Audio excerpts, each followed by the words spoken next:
I didn't think much of it at the time. The car had been making that dry clicking sound for a week, and my dad kept putting it off. So I got under it one afternoon, phone light wedged against a brick, hands already blackened before I even figured out where the problem was.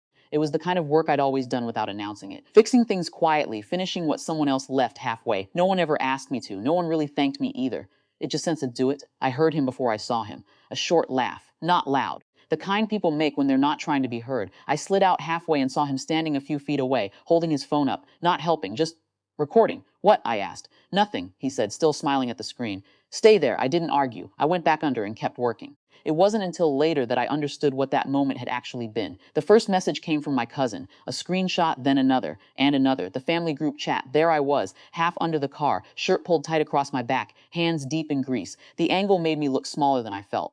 Like I was folded into the ground. My dad had written, "Look at this loser, fixing cars for free." There were laughing emojis underneath, a few comments. Nothing original, just people stacking on top of each other. I stared at it longer than I should have, not because it was shocking, but because it wasn't. Then someone sent another screenshot, this time from Facebook, same video, same angle, different caption. "Look at this facial." That one sat differently, not louder, just heavier. I didn't respond, not in the chat, not to him, not to anyone. I washed my hands, took longer than usual. The grease didn't come off easily, like it had decided to stay. Then I left. No announcement, no argument. I just picked up my bag and walked out of the house like I was stepping away from something already finished. The first day was quiet. No calls, no messages directed at me. Just the group chat continuing like nothing had shifted. The second day felt longer. I replayed the moment more than I expected. Not the post itself, but the way he stood there, filming. Like I wasn't a person in that moment. Just content. And it wasn't just about that day. It lined up too cleanly with everything else. Every time I'd done something useful and it was treated like it didn't count. Every time effort became something to joke about. Every time I stayed anyway, by the third day, the feeling had changed, less heat, more shape. I wasn't angry in the way I thought I'd be. I was done understanding it. The car was still sitting where I left it. I hadn't finished the repair. And more importantly, I hadn't put everything back together. There were parts removed that only I knew how to reassemble properly. Small things, not obvious, but enough that the car wouldn't run right without them. That hadn't been intentional at first, but now it was. I hadn't broken anything.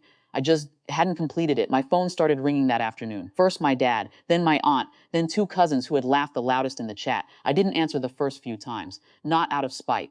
I just wanted to hear how long it would take before the tone changed. By the sixth call it had. I picked up. "Where are you?" my dad asked. No greeting. "Out," I said. "The car won't start." I didn't respond. "It was working before," he added quickly. "What did you do?" That question hung there, not what happened. Not "can you help," just that. "What did you do?" I let a few seconds pass. "I was fixing it," I said. "Remember?" Silence then, softer now. "Look, just come back and finish it." In the background, I could hear someone else talking, urgent, irritated. For the first time, the situation felt visible, not to me, to them. More calls came in after that. The tone had fully shifted now. No one mentioned the post. No one mentioned the video. Just the problem, the inconvenience, the thing that suddenly mattered. One of my cousins messaged, "Bro, just fix it. Why are you being like this?" I read it twice, then put the phone down. When I finally went back, it was evening. The car hood was open. My dad was standing next to it, not touching anything, just waiting. He looked different, not apologetic exactly, just aware. I didn't bring it up, neither did he. I walked past him, got down and slid under the car again, same position, same angle. But this time there was no phone pointed at me. Just silence. I worked slower than before, not to make a point, just because I wasn't rushing anymore. After a while he said, "It's just people joke." I didn't answer. He didn't try again. When I finished, I got up, wiped my hands, and stepped back. "Try it now," I said. He turned the key. The engine caught cleanly this time. No clicking, no hesitation, just working. He nodded once. "Thanks." It sounded unfamiliar coming from him. I picked up my bag. As I turned to leave, he said, "About that post." I stopped, not turning around. "I'll take it down." I thought about that for a second. Then I said, "You can leave it." He didn't respond. I walked out. The post stayed up. Stoppel stopped reacting to it after a while. It got buried under other things. But something didn't go back to normal, not completely. They still called me sometimes, asked for help.